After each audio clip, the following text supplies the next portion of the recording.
لیاري ګنګوار سرغنا عزیر بلوچ او د هغه پر ضد درج شوي شپېته مقدمې.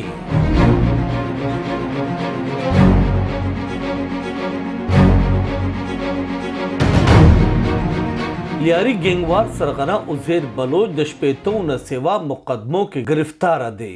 مقدمې اوریدنې وخت په وخت روانې دي. همدغه رنګ عزیر بلوچ په مقدمو کې بری کېدو سلسله هم شروع شوې.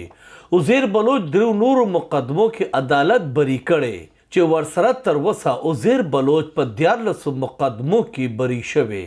عزیر بلوچ چې په کوم درو نوو مقدمو کې بری شوی په هغې کې 2 مقدمې د پولیسو پر ضد مقابلو په وجه کراچۍ کلري تانه کې کال 2009 او کال 2009 کې درج شوی وي.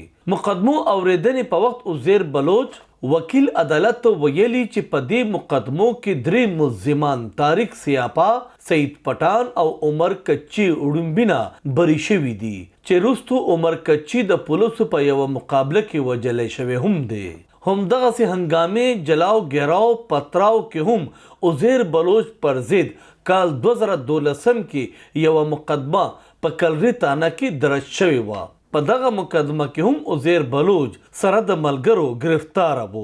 کراچۍ جوډیشل مجسټریټ جوډیشل کمپلیکس د عزیر بلوچ لخوا جمع کړی شوي په درخواست فیصله اورولې چې پکې عزیر بلوچ بری کړی شوی.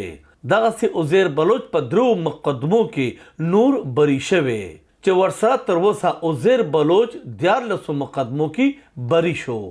نعمت زاده، خبر نیوز، کراچۍ.